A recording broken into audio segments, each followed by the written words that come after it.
Army Green Berets, a handful of Navy SEALs, sea, air, and land, Central Intelligence Agencies, CIA field agents, and indigenous personnel. SOG reported directly to the Joint Chiefs of Staff, JCS, and the White House, running black ops, top-secret operations so classified that the very existence of the covert unit was denied by the U.S. government.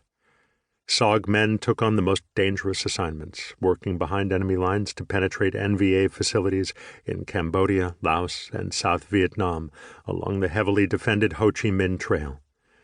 MACV organized SOG in 1964 to conduct strategic reconnaissance missions, capture enemy soldiers for intelligence, identify targets for bombing missions, conduct psychological missions such as sabotaging enemy ammunition, and even to attempt the rescue of American prisoners of war, POW. SOG's recon men were also responsible for saving the lives of downed pilots during so-called bright light missions conducted deep behind enemy lines. SOG's Green Berets operated in small recon teams of generally 2 or 3 Americans, with 3 or more indigenous soldiers. The SOG teams were often inserted behind enemy lines by helicopter, with the American soldiers decked out in sterile uniforms, stripped of insignia, and carrying foreign weapons. If killed or captured, their existence in their area of operations, AO, would be denied by the U.S. government. In 1969, MACV SOG documented its ratio of NVA soldiers killed to each lost Green Beret at 150 to 1, the highest documented kill ratio of any American unit in the war. In many cases, the SOG teams went in under enemy fire and were pursued by NVA trackers from the moment they inserted into the jungle. They remained on the ground for days or even more than a week at a time, with meager rations and only the ammunition each man could carry, often engaging platoon to division-sized enemy forces until the surviving members could be extracted by helicopter. Sometimes entire teams were wiped out. According to Major John Plaster, author of the first detailed history of the SOG, the recon company at FOB 2 Kontum was the Vietnam War's most highly decorated unit, with 5 Medal of Honor MOH recipients. These 5 sky blue ribbons were awarded between February 1967 and January 1970. Within that same stretch, FOB 2 recon men also received 8 Distinguished Service Crosses, DSC, the nation's second highest award for valor, and innumerable other awards. Purple Hearts were awarded by the unit at a pace unparalleled in American wars of the 20th century, with team casualties sometimes reaching 100%.